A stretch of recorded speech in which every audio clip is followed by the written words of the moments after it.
dans cette nouvelle vidéo. J'espère que vous allez bien, que vous êtes bien installés.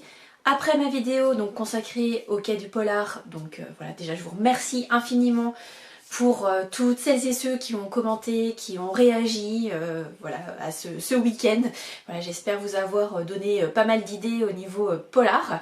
Et bien pour cette fois-ci, pour cette vidéo, on va se retrouver pour des avis lecture et je vais vous en faire 5. Je vais vous présenter ces avis lecture par ordre de lecture, tout simplement. Ce sera plus simple pour moi comme ça pour en parler. Et je vais commencer avec Les Voyageurs des Miroirs, qui est un tome 1, écrit par Chris F. Gardas, qu'il a publié en auto-édition.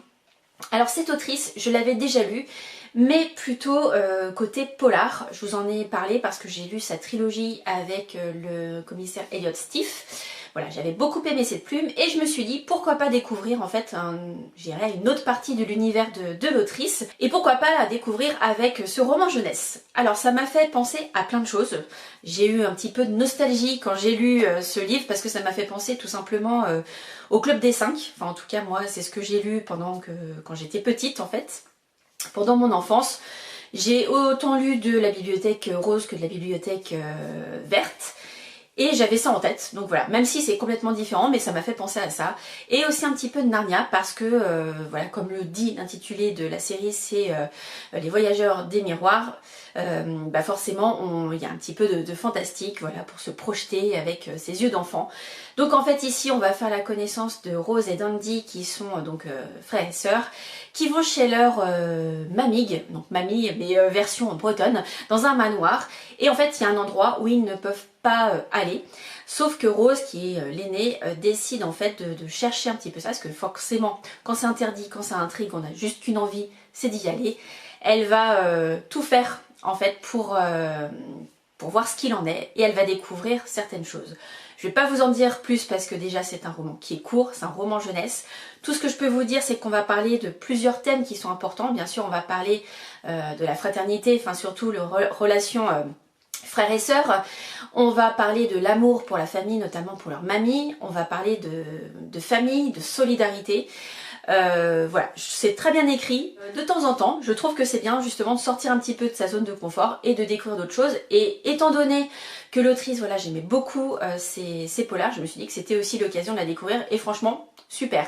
Donc voilà, si vous cherchez des histoires jeunesse comme ça, je pense qu'autour de 8 ans, même un petit peu avant, voilà, parce que c'est vrai qu'il y a quelques moments, ça peut peut-être effrayer les plus jeunes s'ils sont un petit peu sensibles, mais parce que voilà, il y a des méchantes bêtes, etc. Mais c'est tout doux, hein, bien sûr. Et moi, franchement, j'ai beaucoup aimé parce que les thèmes aussi qui sont abordés sont plutôt sympas. Donc ici, c'est le tome 1, c'est La Forêt des Trolls. Je sais que l'autrice en a déjà publié d'autres. Si vous cherchez un roman jeunesse, je vous dis pour des enfants autour de 8 ans, bah voilà, n'hésitez pas. Franchement, c'est très bien parce que on se projette, c'est ludique, c'est joyeux. Enfin, aussi, moi, ce que j'aimais bien, c'est... on s'imagine toutes les couleurs qu'il peut y avoir. Là, en plus, c'est dans une forêt avec des personnages qui sont attachants, vous allez voir. Mais bref, très mignon. Voilà, je poursuivrai pas forcément, je dirais, toute la collection parce que voilà, comme je vous disais, moi maintenant mes enfants sont grands donc je vais pas leur lire des histoires comme ça. Mais en tout cas, j'ai adoré découvrir cette nouvelle branche de l'autrice. Et puis bah voilà, si vous connaissez pas encore l'autrice, bah allez-y, si vous aimez les polars, elle en a, si vous aimez les romans jeunesse pour vos enfants, elle en a aussi, donc j'ai trouvé pas mal et voilà, j'avais à cœur de découvrir tout ça. Je vous parle ensuite de La Folie de Johanna Gustafsson aux éditions Le Livre de Poche. Ce livre-là, je l'ai commencé tout début du mois d'avril. En plus, ce qui est assez drôle, c'est que c'était au moment des Quais du Polar, donc j'ai vu l'autrice, où j'ai pu lui en parler un petit peu, même si ça a été assez rapide, parce qu'au niveau des dédicaces, il y avait tellement de monde que voilà, fallait quand même avancer un petit peu. Donc celui-ci, je l'ai même terminé à Quai du Polar. Je devais le lire avec Justine, Delphine et Laureline, mais on est un petit peu en décalé. Je sais que maintenant Delphine l'a terminé, que Justine et Laureline l'ont commencé. Donc je leur souhaite d'ailleurs une très bonne lecture. Et donc je vais vous parler de mon avis.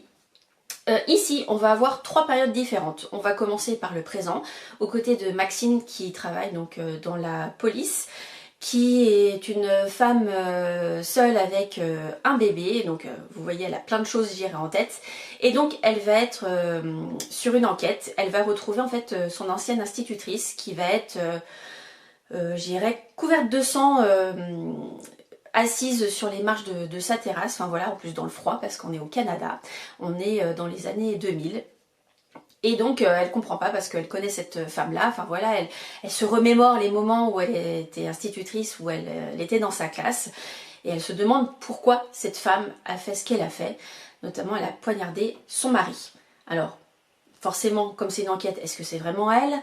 Est-ce qu'il y a d'autres choses qui sont autour? Voilà, tout se pose, enfin toutes les questions se posent, surtout qu'en plus la femme, elle est mutique, donc elle ne parle pas, elle ne dit rien, elle dévoile rien. Donc ça, on est au niveau du présent. Et comme vous pouvez le voir sur la première de couvre, on parle de 3 femmes et 3 époques. Effectivement, donc la première époque, donc c'est le présent avec Maxine.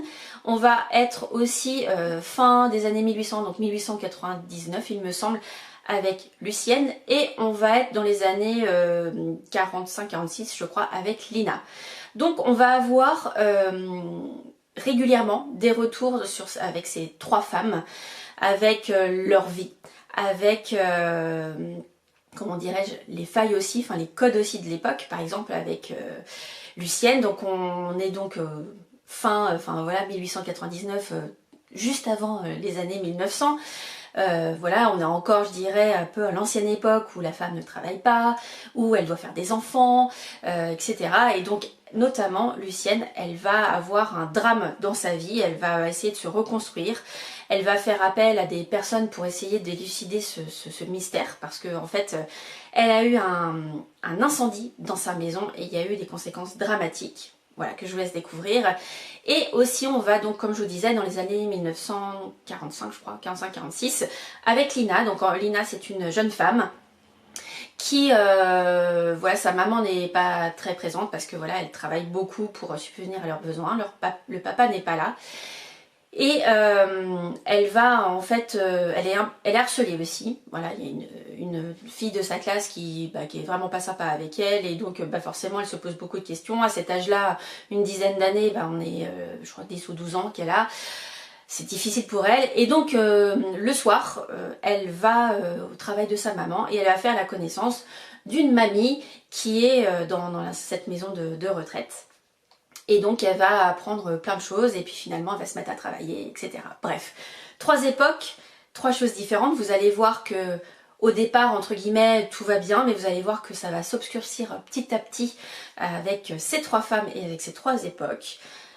Moi, pendant toute ma lecture, j'avais qu'une hâte, c'est de comprendre quels étaient les liens de ces 3 époques avec le présent, avec peut-être les femmes les unes avec les autres, et surtout la fin. Je m'attendais à quelque chose de voilà qui se termine, et bien voilà, soyez surprise, vous allez avoir du rebondissement, donc ça c'est top. Quant à la folie, le titre, moi j'étais partie sur en fait la folie, c'est vrai que c'était pas écrit comme la folie, F-O-L-I-E. Donc je me suis dit, est-ce que c'est un lien avec la folie, voilà, perdre la tête ou pas? Je me suis posé cette question et en fait il y a une bonne explication qui vous sera donnée dans le livre. Clairement, Johanna Gustafsson, j'adore sa plume, j'ai beaucoup aimé celui-ci, mais pour l'instant il ne détrône pas l'île de Yule. J'ai son dernier livre ici qui m'attend dans ma bibliothèque, donc vous allez forcément en entendre parler de nouveau donc, de cette autrice que j'aime beaucoup. Moi ce que j'aime bien c'est que voilà, nous embarque vraiment dans ces histoires. Là en plus c'est des histoires de femmes, vous allez voir des femmes fortes aussi. Et voilà, j'irai plongez-vous dans cette folie. Et puis rendez-vous bientôt pour le dernier roman de Johanna. Et d'ailleurs je serai à jour après de cette autrice. Je vous parle ensuite des carnets de Mathilde écrits par Aylaïg Guillaume, donc en auto-édition. Alors celui-ci, je vous conseille tout d'abord de prendre avec vous un petit carnet, une petite feuille, pour noter tous les personnages. Parce qu'en fait, ici, Mathilde en fait vient de décéder. Et ses enfants, ses petits-enfants vont se réunir dans la maison familiale pour les obsèques de Mathilde. Et aussi autour d'un mystère, autour justement des carnets de Mathilde. Alors, je vous dis tout de suite, on ne va pas avoir les carnets tout au long du livre, hein, c'est pas que ça. Il y a une petite partie, mais pas que. C'est un roman choral où vous allez en fait découvrir tous les personnages de la famille, tous les liens. Donc c'est pour ça que je vous conseille vraiment d'avoir une petite feuille à côté de vous pour noter en fait les prénoms de tout le monde et surtout leurs liens. Parce que vous allez voir, il y a 2 enfants, il y a des petits-enfants avec leur valeur ajoutée, avec enfin voilà, il y a vraiment beaucoup de liens. Donc je dirais, faut vraiment bien suivre. Et surtout, c'est important d'avoir justement les différents protagonistes, les liens avec les différents protagonistes. Donc Mathilde, en fait, voilà, ses obsèques vont réunir toute sa famille. Il y a ce mystère autour des carnets, il y a des choses qui ont été confiées à 2 personnes de la famille, notamment des lettres. Bien sûr, je vous dévoilerai rien, c'est juste je vous donne des petits indices parce que vraiment c'est un livre que j'ai beaucoup aimé parce qu'il est aussi basé sur l'historique, parce que vous pensez bien que on va parler beaucoup de Mathilde dans ce roman, on va parler donc de son passé, donc il va y avoir des flashbacks régulièrement.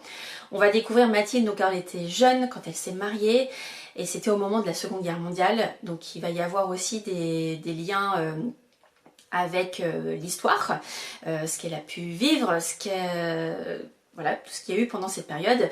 Et il y a aussi un héritage, voilà, Mathilde a perdu son mari des années auparavant, elle maintenant disparaît, et il va y avoir donc des découvertes, parce qu'il y a quelques secrets de famille qui vont être découverts aussi, et surtout, pendant toute la lecture, on a l'impression que peut-être qu'il y a des secrets de famille, mais tout le monde cache un petit peu des choses. Alors, que ce soit dans le passé ou dans le présent, mais c'est vraiment bien fait. Ça parle aussi, donc comme je vous disais, pendant l'occupation et ce qui a été fait aux Juifs. Vous allez voir, des fois, il se peut que vous soyez en colère sur certains passages. Mais en tout cas, voilà, j'ai aimé ce roman choral, donc avec tous ces personnages. Il y a des personnages qui m'ont agacée, il y a des personnages où j'avais vraiment hâte qu'ils s'expriment ou qu'ils prennent position dans l'histoire. Mais en tout cas, un très bon roman de l'autrice, et voilà, moi je me suis laissée embarquer dans cette histoire, enfin voilà, je dirais un petit peu roman historique, hein, clairement, parce qu'il y a quelques notions, même si c'est pas la base, et voilà, des secrets de famille, tout ce que j'aime, donc vraiment, si vous aimez ce style de livre, bah surtout n'hésitez pas. Je vous parle ensuite du 4e tome de la série de Cozy Mystery, les enquêtes du Emerald Club, et donc le tome numéro 4, c'est Sans bougie et en enterrement. On commence tout d'abord, voilà, il y a une dame qui devait, donc elle est dans une maison de retraite de luxe, qui devait fêter ses 100 ans, et en fait la veille de fêter ses 100 ans, elle décède. Alors, voilà, une petite mamie de 100 ans, tout le monde peut se dire, bon bah voilà, peut-être que fatiguée, etc. Mais il y a des choses, des éléments qui en fait, on soupçonne que c'est pas forcément une mort naturelle. Et donc c'est la directrice de cette maison de retraite qui va souhaiter mener l'enquête, qui va faire appel donc au Emerald Club pour justement voir ce qu'il en est. Et surtout c'est une enquête qui doit être assez rapide parce que forcément qui dit une place disponible dans une maison de retraite, il y a d'autres personnes qui souhaitent venir dans cette maison de retraite. Donc il va y avoir nos acolytes du Emerald Club qui vont infiltrer cette maison de retraite à différents postes. Voilà, forcément, on va avoir des personnages qui vont être à l'intérieur, je dirais dans le vif du sujet, qui vont être dans la maison de retraite. Vous allez retrouver bien sûr Rose, Jack, vous allez retrouver aussi Hercule, bien entendu, qui a aussi un rôle important dans l'enquête. Bref, moi j'avais laissé Rose et tout le Emerald Club en fait sur une île près de l'Australie. Là on les retrouve donc en Australie, donc sur le continent, donc à Sydney, dans les environs.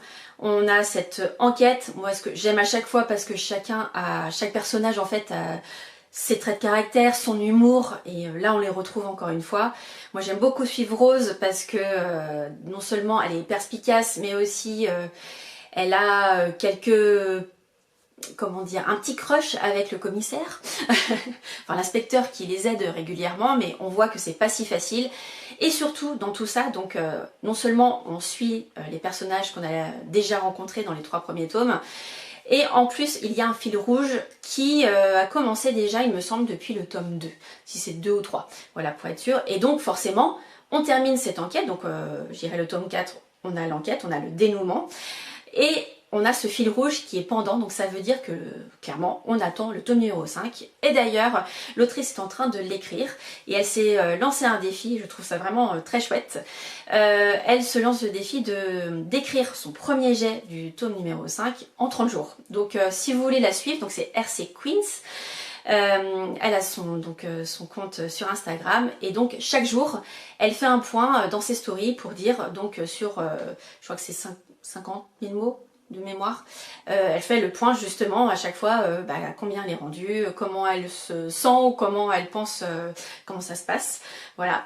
Et donc c'est ça, moi je trouve ça très chouette de voir ce suivi. Donc comme d'habitude, série de Cozy Mystery, vous savez que j'aime ça. Voilà, vous pouvez lire les enquêtes indépendamment les unes des autres.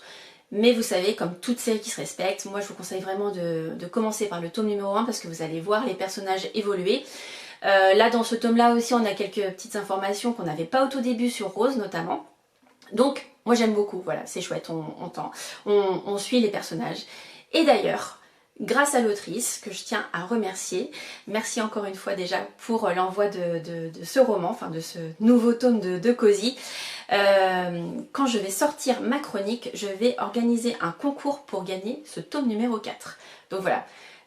Soyez, je dirais, au rendez-vous, voilà, prochainement. Je n'ai pas encore la date précise quand je vais publier ma chronique, mais voilà, surveillez mon compte prochainement. Vous allez avoir un nouveau concours pour gagner donc ce roman en e-book. Voilà, et donc je vous en reparle peut-être bientôt dans une vidéo, mais en tout cas, voilà, surveillez bien mon compte. Et puis, comme je vous ai dit, j'attends avec grande impatience ce tome numéro 5 pour retrouver Rose et tous les protagonistes. Surtout, je passe toujours un très bon moment en leur compagnie, en Australie, enfin bref. Je voyage aussi à travers ces enquêtes et je trouve que c'est toujours très bien mené. Et comme je vous dis, ce fil rouge, c'est le bonus. Je vais terminer mes avis lecture avec Tous leurs secrets de John Marrs. Cette lecture en fait j'ai pu la faire dans le cadre d'une masse critique Babelio. Vous savez que Babelio régulièrement organise des masses critiques, je crois que c'est tous les mois, sur des thèmes bien particuliers. Et puis donc celui-ci je l'avais demandé, c'était il y a 2-3 mois. Et je l'ai reçu en audio, voilà, j'avais reçu une petite enveloppe avec comment me connecter sur la plateforme et l'écouter. Et donc celui-ci, clairement, si vous aimez les rebondissements, allez-y. Parce que là, vous allez vraiment pas être déçus. C'est un livre qui est écrit en 4 parties. Et donc, on va commencer la lecture ou l'écoute avec un couple qui souhaite investir, qui souhaite acheter leur première maison. Voilà, ils sont ensemble depuis un moment et puis c'est le moment, je dirais, de s'engager et de vivre ensemble. Et ils vont acheter une maison qui est aux enchères, donc voilà, pour eux c'est plus facile dans la mesure au niveau du coût, voilà, c'est différent. Et ils vont commencer à faire des travaux. Sauf que, lors des travaux, ils vont découvrir dans leur grenier quelque chose qu'ils n'auraient pas dû trouver. Ils vont trouver en fait, ils vont faire une découverte macabre, tout simplement. Je ne vais pas donner d'indices sur ce qu'ils découvrent exactement parce que de pas le savoir au début, franchement, voilà, moi j'ai été, comme vous le savez, je ne lis pas les quatrièmes de couve, donc je me suis laissée embarquer par l'histoire, et vraiment, laissez-vous embarquer par l'histoire. Vous allez vous attacher à ces personnages, notamment à Mia, donc c'est Mia et Finn, le couple. Aussi, les parents de Finn sont très très présents, donc Debbie et Dave. Debbie, clairement, elle n'a pas en odeur de sainteté, Mia, elle a quelque chose contre elle, on ne sait pas trop pourquoi, mais bon, vous allez le découvrir petit à petit. Et donc cette découverte macabre, forcément, va avoir des conséquences, ça veut dire qu'ils vont devoir quitter la maison, ils vont découvrir des choses, enfin les enquêteurs vont découvrir des choses, et ils vont découvrir surtout beaucoup plus de choses. Et en fait, on va démêler, enfin suivre en fait le fil, on va tirer la pelote de laine si j'ose dire, parce que vraiment il y a pas mal de nœuds dans tout ça, vous allez voir. Donc première partie, on va dire que c'est plutôt la pose de cadre, on fait la découverte macabre dans le grenier, etc. La partie numéro 2, on va avoir l'introduction en fait d'un autre point de vue, plutôt dans le passé. Donc forcément on va se dire, est-ce que c'est la personne qui a fait tout ça, comment ça s'est passé? La troisième partie, vous allez redécouvrir encore des choses. Et la quatrième partie, on va être plutôt dans le présent. Et là encore, c'est pas fini. Vous allez aller de rebondissement en révélation, enfin, voilà, les méchants, les gentils, on sait plus trop. Mais clairement, moi j'ai beaucoup apprécié. C'est le deuxième roman que je lis de l'auteur. J'avais lu celui d'avant, je crois que c'était La Maison des Mensonges. Attendez, je vais regarder parce que je voudrais vous dire quand même, je voudrais pas vous dire de bêtises sur le nom du roman. Je vous en ai déjà parlé de toute façon en vidéo, mais au moins, voilà, c'est ça, La Maison des Mensonges. Donc déjà, c'était déjà, je dirais, autour d'une maison un peu huis clos. Là, bah, ça va être encore un petit... Enfin, c'est pas la même chose, attention. On va être autour d'une maison, mais on va être surtout autour d'une famille. Vous allez voir, très particulière. Mais en tout cas, moi, j'ai adoré cette écoute. Et en fait, c'est 4 comédiens qui font la lecture, en fait.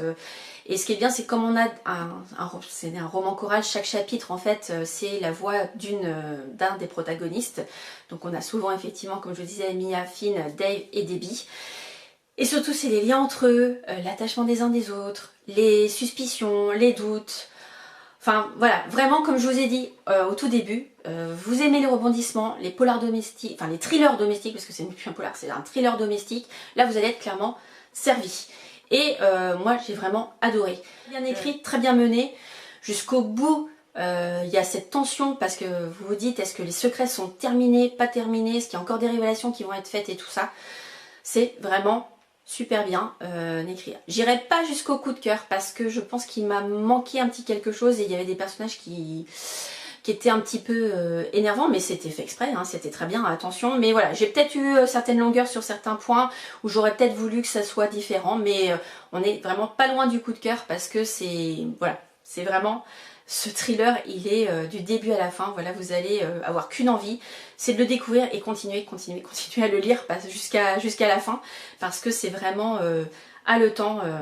Du début à la fin. Et comme je vous disais, le fait qu'il y ait 4 parties, on a toujours envie d'en savoir plus, voilà, jusqu'à la dernière page. Je vous laisse ici pour cette vidéo, j'espère vous avoir donné envie de lire tous ces livres, voilà, qui sont un petit peu divers et variés. C'est vrai que le tout premier, le roman jeunesse, vous n'avez pas forcément l'habitude de voir ça sur ma chaîne, mais c'est bien aussi de découvrir autre chose et de sortir un petit peu de sa zone de confort. Je vous retrouve la semaine prochaine avec de nouveaux avis lecture, je pense qu'il y en aura un petit peu moins. Quoique, on sait jamais, des fois ça peut aller plus vite qu'on le souhaite, surtout que ma lecture en cours, elle est vraiment haletante. Là je vous parlais de Tous leurs secrets de John Marrs. La lecture en cours que j'ai actuellement, bon, je vous le dis rapidement, c'est L'Instinct de Nicolas Druard que je lis aussi en lecture commune avec Laureline. Là, clairement, j'ai qu'une idée en tête, c'est d'être à ce soir et de pouvoir me replonger dedans parce que c'est...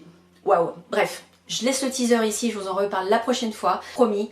Et comme d'habitude, je vous souhaite de très bons moments, de très bonnes lectures et je vous dis à très vite. Ciao!